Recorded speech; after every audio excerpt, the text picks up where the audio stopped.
Ser podcast.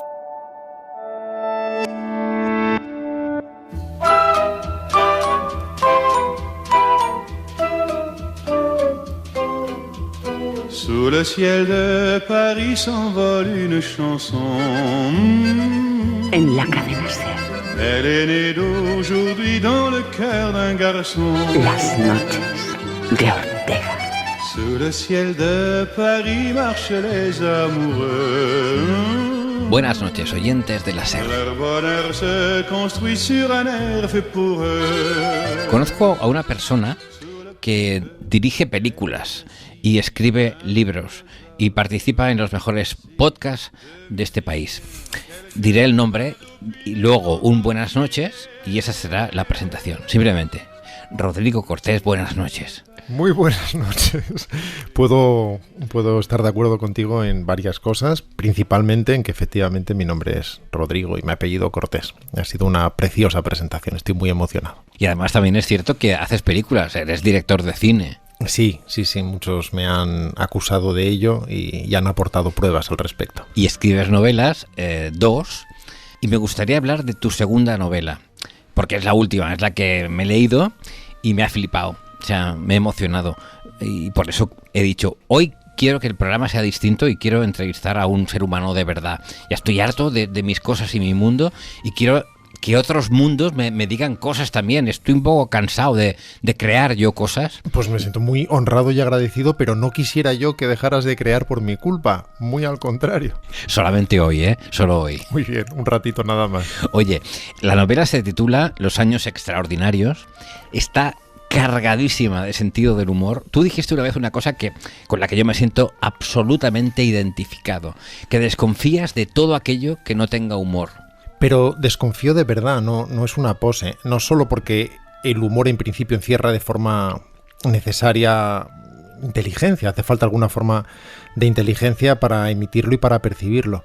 Pero además creo que es lo que hace algo propiamente humano, necesariamente. Puede ser una tragedia, sin ningún problema, puede ser un drama, puede ser una historia muy emocionante que incluso acabe mal, pero si no tiene alguna forma de humor dentro de ella, y eso no significa que sea cómica o divertida o que necesariamente mueva la carcajada, pero si no hay una forma de humor en la mirada, una cierta distancia, lo que encuentras es algo muy parecido a la solemnidad o a la tortura. Oye, ¿estás contento con este tipo de entrevista que te estoy haciendo? No sé si a lo mejor no es la entrevista que tú querías, ¿no? No diré que esté mal, pero si me dejas, por favor, pedirte algo, ya que claro, me lo pones en bandeja con tanta dadivosidad, a mí lo que de verdad me gustaría es que me hicieras varios tipos de entrevista, no solamente un tipo de entrevista. Creo que eres capaz de hacerme viajar en el tiempo, incluso en el espacio, con diferentes formas de entrevistar. De hecho, tu novela es un viaje en el tiempo también y en el espacio. Tu protagonista, Jaime Fanjul, hace un viaje en el tiempo desde que nace hasta... Bueno, no digamos nada más, ¿vale? Pero que viaja a través de varios países, recorre la historia de España, está en Francia. Quiero decir que hace un recorrido. Por lo tanto, podemos hacer también un recorrido a la historia de la radio y hacerte, como tú dices, varias entrevistas, empezando por cómo lo hubieran hecho los antiguos. Empezamos con los años 50, por ejemplo, esa radio de los 50. Para mí será un placer. Empezamos. En la cadena Ser, charlas en el aire, con Benjamín Serrano. Sean bienvenidos, amables radioescuchas, a este tiempo de entrevistas. Reciban un aplauso de nuestro público asistente. Hoy tenemos el privilegio de contar en nuestro Teatro del Aire con un reconocido cineasta español que ha hecho buenas incursiones en la literatura. Les estoy hablando, como no, de don Rodrigo Cortés. Señor Cortés, buenos días y bienvenido a Charlas en el Aire. Muy buenos días, señor Serrano. Es un auténtico placer para mí estar en su programa. Acaba de publicar la novela Los años extraordinarios. ¿Qué le resulta más complejo, dirigir películas o escribir novelas? Todo es a su manera difícil y porque hacer bien algo es una improbabilidad, pero digamos que dirigir es más laborioso porque es más improbable. el estado natural de una película es que no exista. Es muy cara, requiere la participación de mucha gente y su elaboración completa se extiende en el tiempo de una forma indefendible.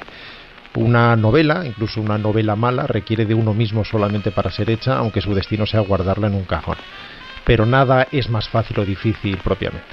El público radiofónico, sabe usted que a estas horas mayoritariamente es femenino. Mientras el marido trabaja, nuestras amigas oyentes se suman a esta gran familia de la radio. ¿Es su libro historia que también puedan disfrutar las mujeres, don Rodrigo? Creo que sí, y respondo de una forma intuitiva. No evidentemente que puedan leerlo también, creo que es legal en la mayoría de estados, sino que además que hay una sensibilidad, creo que hay una sensibilidad que abrazarán de forma especial, porque de algún modo nuestro personaje, Jaime Fanjul, recorre el siglo XX o un siglo XX paralelo al nuestro, viajando por medio mundo, siendo de un modo u otro acogido siempre y perdonado por mujeres a las que él no acaba de entender, pero que de alguna manera ven a través de él y posiblemente vean más de él de lo que él mismo es capaz de ver.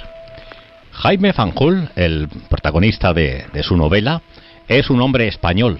¿Qué es para usted España? Es una gran pregunta para la que me encantaría tener una gran respuesta, de la que carezco.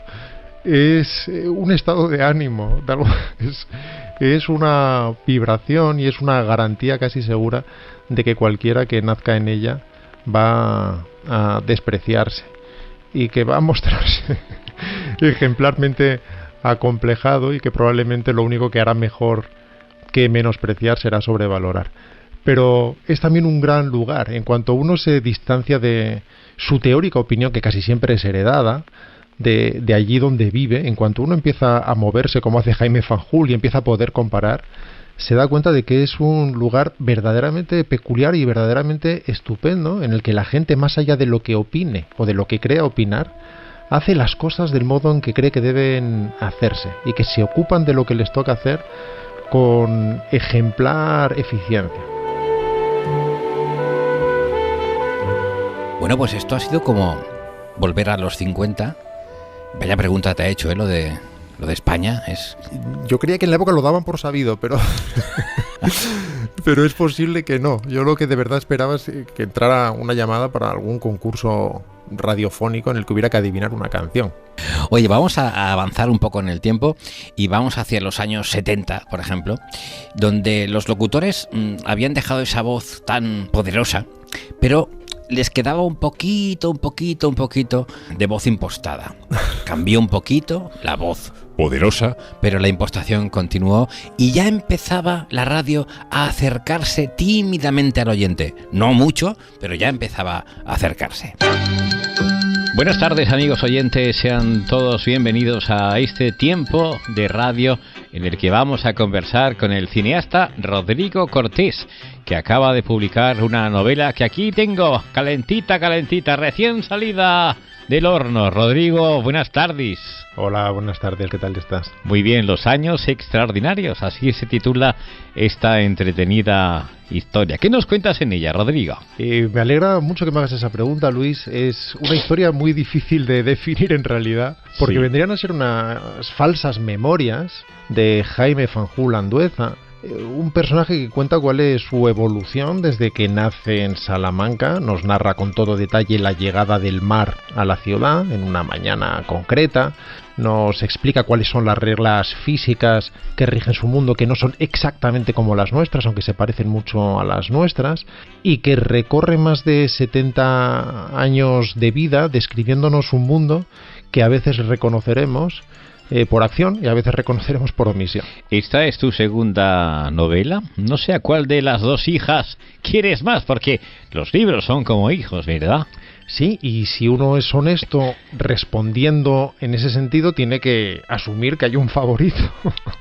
No conozco a ningún padre con un mínimo de honestidad que cuando sus hijos están lejos no te confiese que de verdad prefiere a uno, aunque los quiera a todos y no quiera matar a ninguno seguramente. Y si tuviera que elegir, seguramente me quedaría con la última, entre otras cosas porque no tengo que elegir y porque puedo quedarme con ambas. Oye, ¿qué hay de autobiográfico en tu novela, Rodrigo? De forma literal nada, no solo eso, sino que muchas veces he hecho que Jaime hiciera las cosas de forma muy diferente a como las haría. Sin embargo, hay mucho de mí. Lo que sucede es que lo que se parece a mí no es Jaime, sino la novela.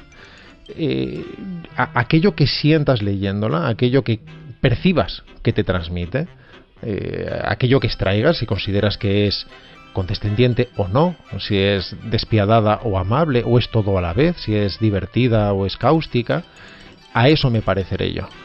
Fuera de eso hay una vibración de alguna manera y a veces, como cualquier autor, tiras, aunque sea de forma tangencial, de determinados recuerdos para deformarlos y atribuírselos a otros. Fíjate, Rodrigo, en los años 70, en esa radio, ya empezaron a formularse esas preguntas que después se han convertido en tópicas para siempre. Pero todo eso nació en los 70. Tus libros son como hijos. ¿Qué hay de autobiográfico? Todas esas preguntas empezaron en esa época y luego nos han ido persiguiendo continuamente. No sé si a ti te han formulado durante la promoción estas preguntas sin ironía y de verdad, lo de que los libros son como hijos, o ya no. Sí, es habitual y lo digo sin impostación y sin subirme a ningún pedestal. De alguna manera, cuando acabas una promoción de una novela, de una película, te das cuenta que fundamentalmente se han repetido las mismas 6 preguntas. Claro. Y si eres honesto, te das cuenta de que tiene mucho sentido y que es lo natural que así sea. No puedes mirar eso con la menor displicencia, porque son curiosidades elementales que cualquiera tendría, y para cualquiera esa entrevista es única. Exacto. No puedes caer en el cinismo de pensar que has contestado eso 25 veces, porque lo estás haciendo a una persona a quien se lo estás contestando una sola vez. Y debes, y considero esto de forma real, de forma profunda, insisto, no impostada, que debes hacerlo con entusiasmo y conseguir convencer al otro que estás pensando en ello por primera vez. Porque es una pregunta que es importante y que tiene mucho sentido que alguien haga.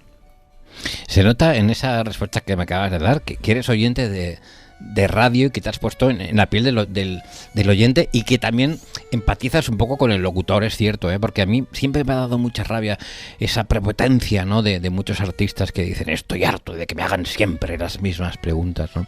Y tiene mucho sentido lo que dices, efectivamente. Para el oyente que está en la radio es la primera vez que Rodrigo Cortés está diciendo esas cosas, por lo tanto es cierto que hay que ser más benévolo con todo eso, sí.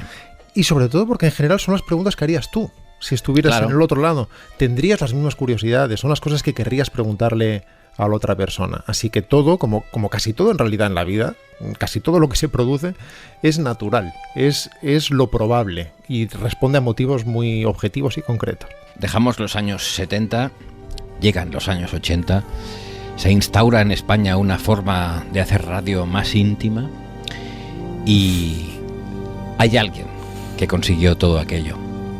Alguien que de forma paródica hoy también te va a entrevistar.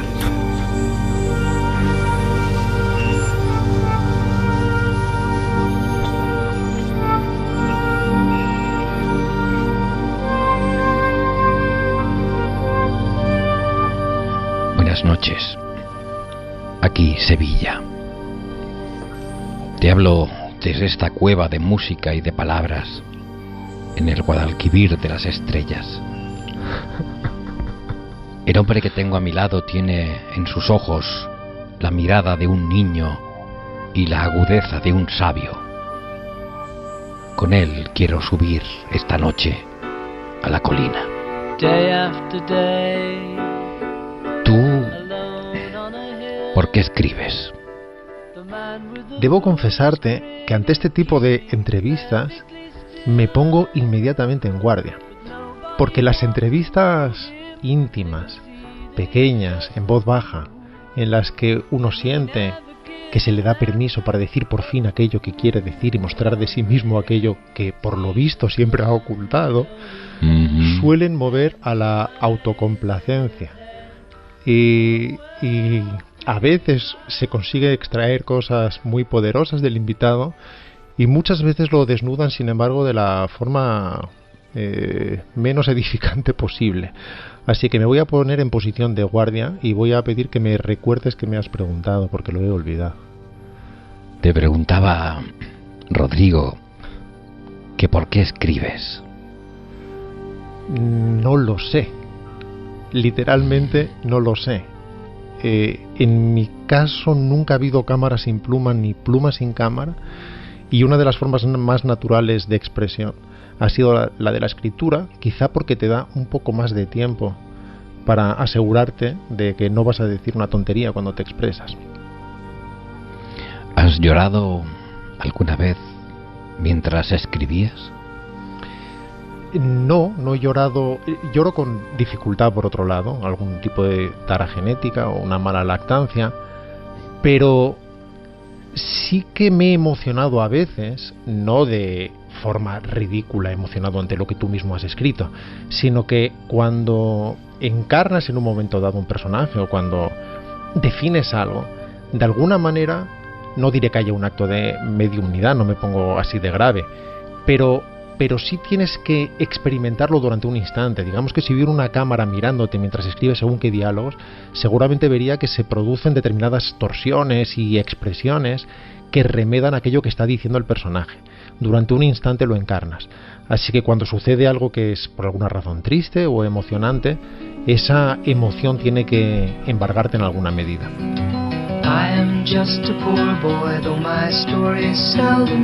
En tu novela Los años extraordinarios he encontrado mucho humor y mucho misterio. ¿Cuál es tu relación con el misterio? ¿Eres hombre creyente? Estoy mucho más interesado en tratar de entender que en creer. Eso no significa que niegue el misterio, todo lo contrario. Y creo que la única manera, muchas veces, de hecho, de tratar de acceder a algo es partir por abrazar el misterio, comprender que muchas cosas no tienen una explicación sencilla. Si me preguntaras si creo en lo sobrenatural, te diría que no, porque no creo que la naturaleza pueda trascenderse. Pero sí creo que hay muchas cosas inexplicables, empezando por nosotros mismos, y que nada hay más estimulante que tratar de levantar el velo de la realidad e intentar averiguar qué hay al otro lado. Rodrigo, ¿tú escuchabas al Loco de la Colina cuando eras niño? Yo sé que tú escuchabas mucho a Pumares, a Carlos Pumares por la radio, pero no sé si también eras niño del Loco de la Colina con la radio debajo de la almohada. No, confieso que no, entre otras cosas porque en aquella época yo creo que casi todo el mundo tenía la radio, el dial de la radio, soldado con estaño. Sí. La gente elegía una emisora y era de esa emisora a muerte sin decidirlo siquiera y sin ser del todo consciente. Poner la radio era poner la SER, poner la COPE, poner Antena 3, y yo, por razones indefinibles, porque no responden a ninguna causa concreta, era niño de Antena 3 Radio. Y ahí no podía encontrar al Loco, lo conocí después. Oías a Goma Espuma, a José Luis Garci, al Butano, claro, era a Mayra Gómez Kemp. Así es. Es más, oía al doctor Beltrán, simplemente porque a una hora concreta le tocaba a él antes de que entrara Balbín, y como estaba legalmente prohibido cambiar de emisora, eso es lo que escuchabas si ponías la radio a las 7 o a las 9 o cuando fuera. Yo no hace mucho te escuché en uno de tus podcasts, no sé si fue en Todopoderosos o en Aquí hay dragones, contar la historia de...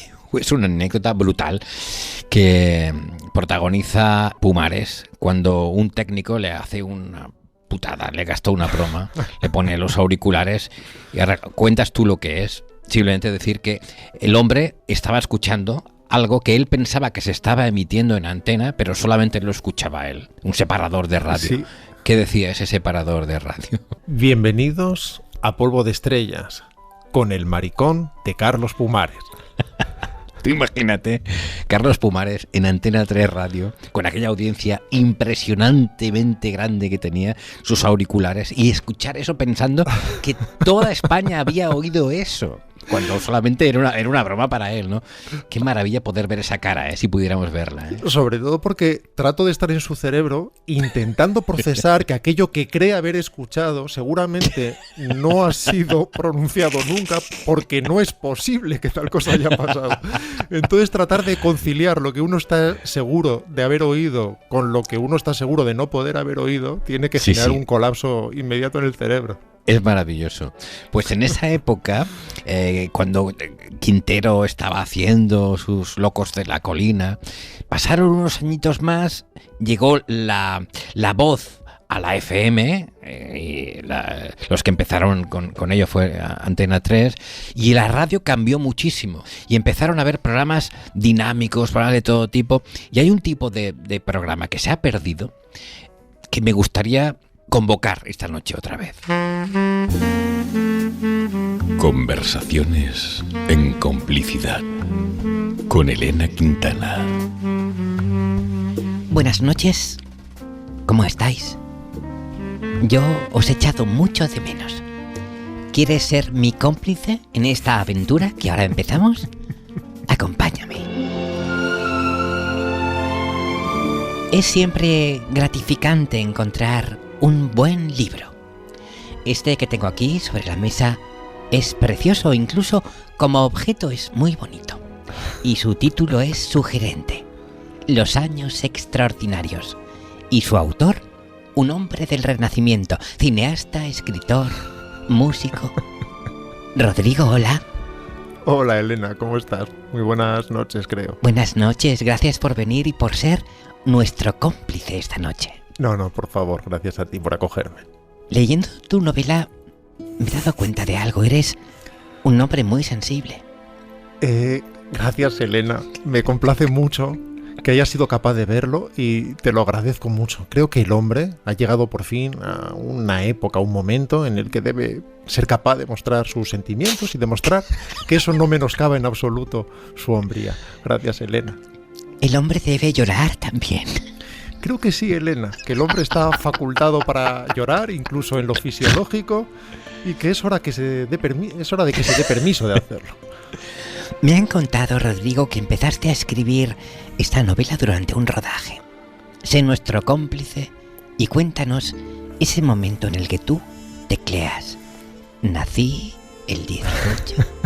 Cuéntame. En realidad, Elena, es un momento casi penoso, porque sucedió en un montaje, en un momento de particulares presiones con una película de estudio. Al final, con las películas de estudio americano, llega un momento en que las películas entran en una especie de picadora de carne y parecen sometidas a las opiniones y presiones de un montón de ejecutivos diferentes.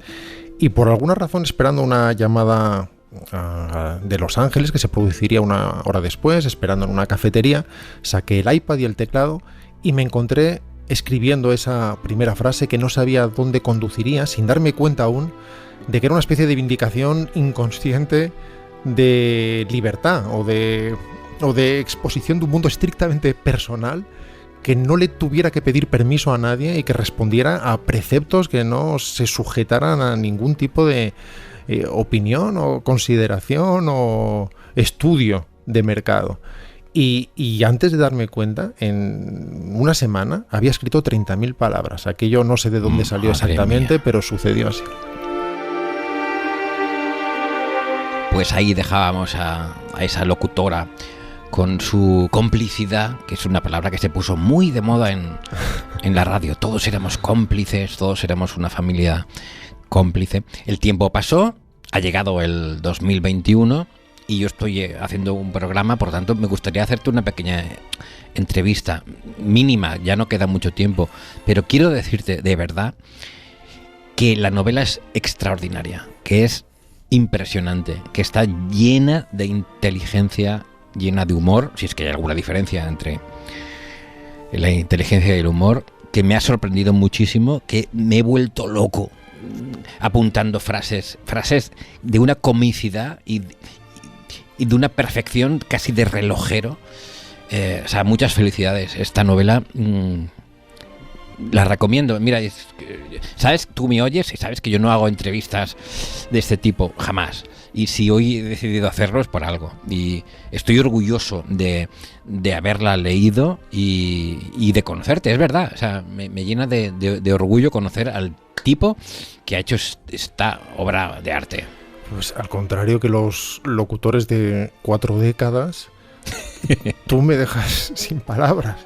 Solo puedo agradecértelo. Y, en fin, esto no debería convertirse en un intercambio de elogios, porque es en el fondo una muestra de muy mala educación para el oyente. Para los oyentes, pero sí. Escuchar algo así de una persona con una sensibilidad muy determinada y con una inteligencia descomunal.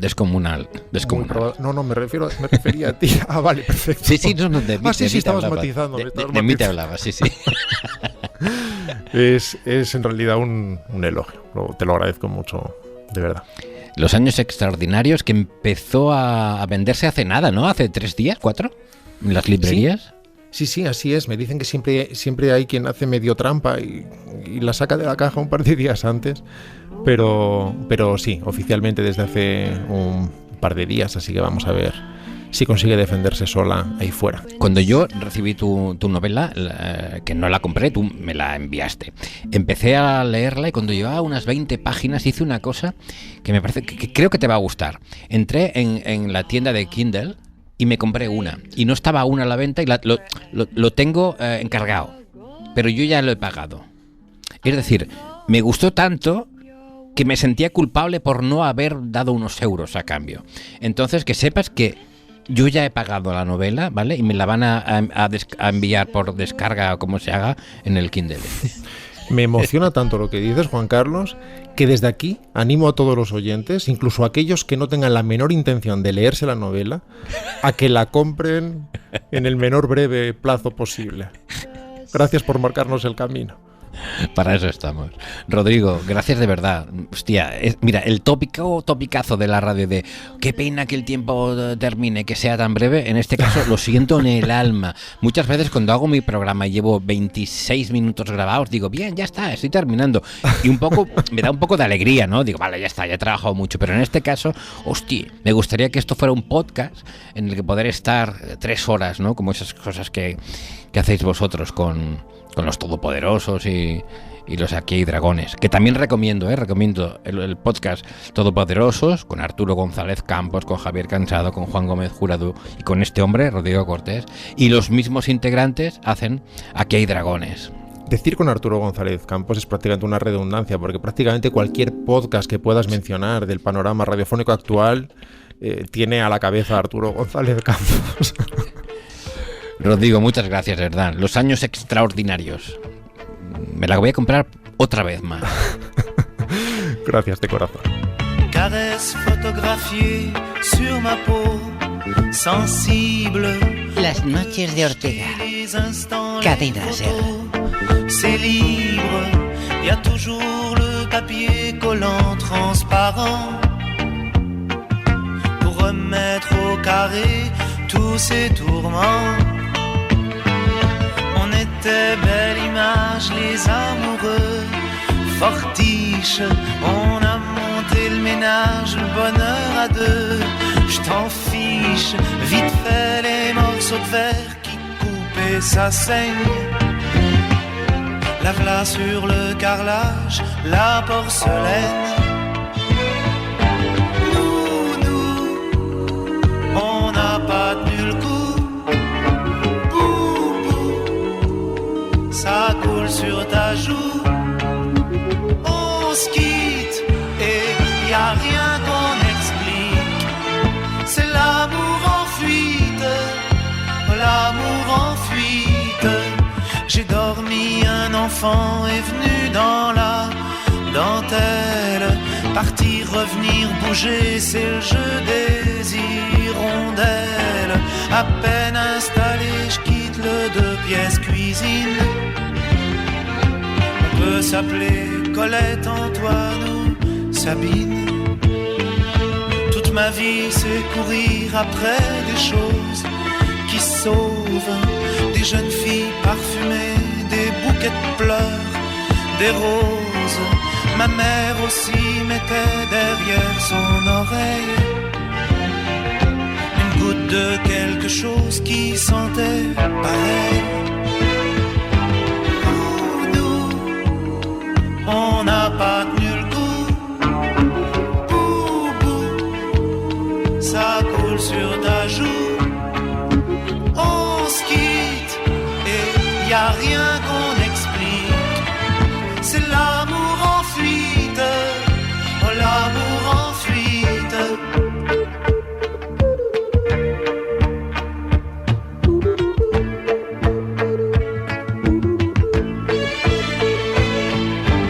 Nous,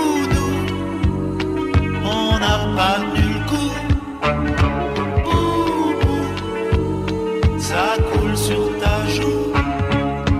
On se quitte, y a rien qu'on explique. C'est l'amour en fuite, l'amour en fuite.